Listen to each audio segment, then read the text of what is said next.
बिस्मिल्लाहिर्रहमानिर्रहीम। अस्सलाम वालेकुम। आज मैं आपको बताऊंगी एक आलू और अंडे के साथ पूरी फैमिली के लिए मज़ेदार नाश्ता बनाने का तरीका।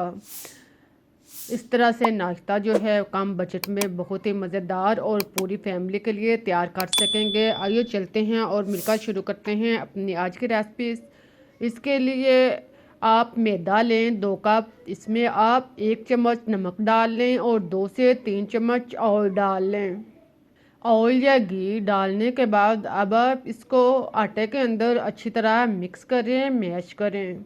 आटे को 2-3 मिनट तक अच्छी तरह मैश करें ताकि ऑयल जो है वह इसके अंदर अच्छी तरह जज़ब हो जाए, सेट हो जाए। फिर आप मुट्ठी बनाकर देख लें कि अगर मुट्ठी बन जाती है तो समझ लें कि आटा जो है वो तैयार हो चुका है। फिर आप इसमें पानी लगाएं, थोड़ा थोड़ा करके आप इसमें पानी लगाते जाएं और इसको आप गूंद लें। इसे आप अच्छी तरह 3-4 मिनट तक गूंदें।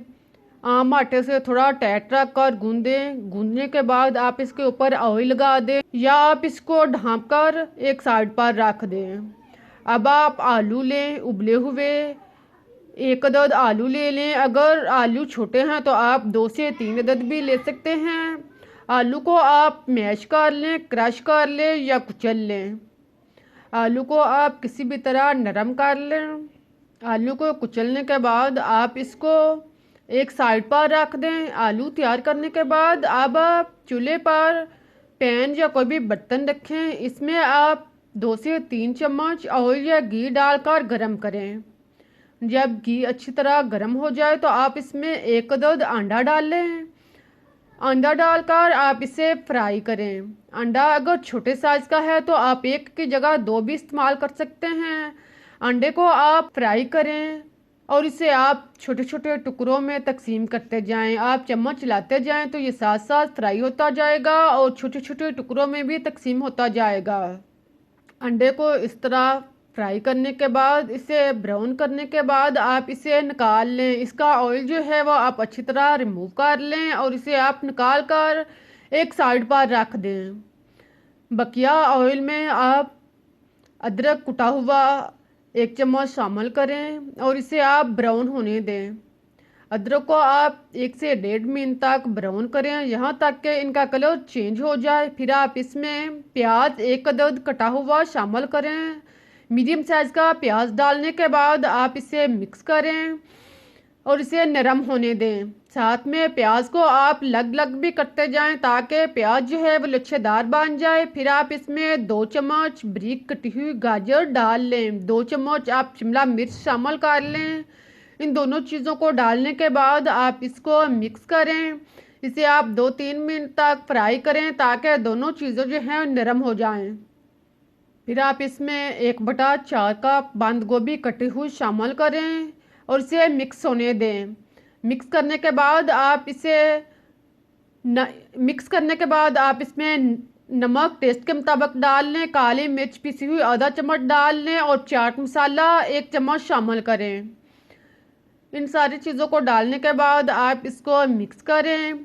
सब्जियों के अंदर आप इसको अच्छी तरह जज़ब करने के बाद आप इसमें सोया सॉस 1 से 2 चम्मच और चिली सॉस 1 से 2 चम्मच, दोनों चीज़ें आप इसमें शामिल कर लें और फिर आप इसको अच्छी तरह मिक्स करें। सारी सब्जियां जब अच्छी तरह तैयार हो जाएं, नरम हो जाएं, तो आप इसमें अंडा जो अभी हमने फ्राई करके निकाला था वो इसमें शामिल करें और इसे आप भी मिक्स कर लें।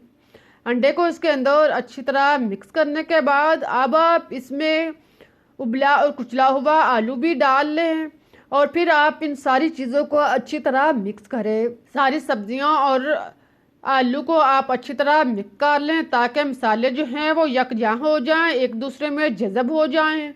1-2 मिनट तक आप इसको पकने दें। जब मसाले अच्छी तरह यकजां हो जाएं तो आप इसमें कटी हुई हरी मिर्च 2 अदद शामिल करें और साथ में आप कटा हुआ हरा धनिया भी डाल लें।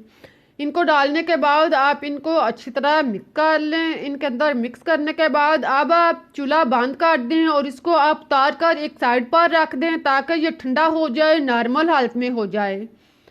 इतनी देर में आप आटा गूंदा हुआ जो अभी हमने गूंद के रखा था 10 मिनट पहले, इसको आप दोबारा से 1 से 2 दफ़ा गूंद कर सेट कर लें। अब आप इसके छोटे छोटे पेड़े बना लें। आम पेड़े की निस्बत इसका पेड़ा जो है वो आप आधा लें और इसको आप दोनों हाथों में घुमाकर इसका गोल सा पेड़ा बना लें। देखें, इस तरह आप इसका गोल सा पेड़ा बना लें। इसी तरह बकिया पेड़े भी तैयार कर लें। हमारे पास इधर 8 से 10 अदद पेड़े तैयार हुए हैं। इनको तैयार करने के बाद, पेड़े सारे तैयार करने के बाद अब आप एक पेड़ा लें, इसको आप बेल लें। इसे आप गोल और पतली सी रोटी बना लें। देखें, इस तरह नॉर्मल सी रोटी तैयार कर लें। फिर आप इसके ऊपर सोया सॉस 1 चम्मच या केचप या स्पेशल चटनी जो भी आपके पास है वो आप इसके ऊपर लगा कर लेप कर लें।